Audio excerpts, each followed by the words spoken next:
Hi friends, അസ്സലാമു അലൈക്കും. Welcome back to my channel. അപ്പോൾ നോമ്പ് തുറക്കായിട്ടുള്ള ഒരു വെറൈറ്റി സ്നാക്സ് ആയിട്ടാണ് ഞാൻ വന്നിട്ടുള്ളത്. ഒരു പാനിലേക്ക് ബട്ടറോ നെയ്യോ ചേർത്ത് 2 ടേബിൾ സ്പൂൺ മൈദയും ചേർത്ത് പാലും ചേർക്കുക. കുറച്ച് അതൊന്ന് ഇളക്കിയിട്ട് അതിലേക്ക് ചീസ് ആഡ് ചെയ്തിട്ടുണ്ട്. ചീസ് ഇട്ട് നല്ലോണം ഒന്ന് മെൽട്ടാക്കിയ ശേഷം അതിലേക്ക് ടൊമാറ്റോ സോസ് ഒഴിച്ചിട്ടുണ്ട്.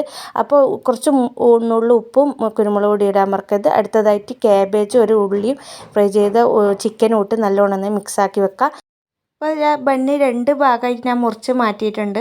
അപ്പോൾ അടുത്തതായിട്ട് നമ്മൾ നേരത്തെ തയ്യാറാക്കി വെച്ച ക്രീം അതിൻ്റെ മുകളിലായിട്ടൊന്ന് തേച്ച് കൊടുക്കുക. അത് തേച്ച് കൊടുത്തതിന് ശേഷം നമ്മൾ ചിക്കൻ്റെ മിക്സ് അതിൻ്റെ മുകളിലായിട്ട് ഇട്ട് കൊടുക്കുക.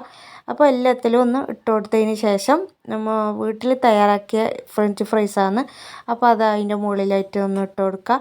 അതിന് ശേഷം നമ്മൾ ബാക്കി വരുന്ന ക്രീമും അതിൻ്റെ മുകളിലായിട്ട് ഇട്ട് കൊടുത്തതിന് ശേഷം നമ്മൾ അതിൻ്റെ പകുതി ബണ്ണ് അതിൻ്റെ മുകളിൽ വെച്ച് കൊടുക്കുക. അപ്പോൾ ഇത്രയേ ഉള്ളൂ, സിമ്പിളാണ്, പെട്ടെന്ന് ഉണ്ടാക്കാൻ പറ്റും, വളരെ ഹെൽത്തിയുമാണ്. നമ്മുടെ എണ്ണയിലൊന്നും ഇട്ട് പൊരിച്ചെടുക്കുന്നൊന്നുമില്ല. അപ്പോൾ ഇത്രയും സിമ്പിളായിട്ട് പെട്ടെന്ന് ഉണ്ടാക്കാൻ പറ്റുന്ന ഒരു ഐറ്റമാണ്. ഇഫ്താറിന് എല്ലാവർക്കും ഇഷ്ടമാവും, കുട്ടികൾക്കും വലിയവർക്കൊക്കെ ഇഷ്ടമാവും. ലോഡഡ് ഫ്രൈസൊക്കെ കഴിക്കുന്നതിൻ്റെ അതേ രുചിയിൽ തന്നെയാണ് ഇത് വരുന്നത്. കൂടുതൽ എക്സ്ട്രാ ആയിട്ട് നമ്മൾ ബണ്ണ് ചേർക്കുന്നുണ്ടോയെന്ന് പറയുമ്പോൾ നമുക്കൊരു ഹെവി ആയിട്ടുള്ളൊരു ഫുഡ് രീതിയിൽ തന്നെ ആയി. അപ്പം നോമ്പ് തുറക്കല്ലോ, എല്ലാവർക്കും ഇഷ്ടമാവും, വെറൈറ്റി ഇഷ്ടപ്പെടുന്ന എല്ലാവർക്കും നല്ലോണം ഇഷ്ടമാവും. അപ്പോൾ എല്ലാവരും വീട്ടിൽ ഒന്ന് ട്രൈ ചെയ്ത് കൊടുക്കുക. അപ്പോൾ വീഡിയോ എൻ്റെ ഇഷ്ടമായിട്ടുണ്ടെങ്കിൽ പ്ലീസ് ഒന്ന് ലൈക്ക് ചെയ്യണേ. കൂടാതെ എൻ്റെ ചാനൽ ആദ്യമായിട്ട് കാണുന്നവരാണെങ്കിൽ ഒന്ന് സബ്സ്ക്രൈബ് ചെയ്ത് സപ്പോർട്ട് ചെയ്യുക. അപ്പോൾ എല്ലാവർക്കും താങ്ക്സ് ഫോർ വാച്ചിങ്.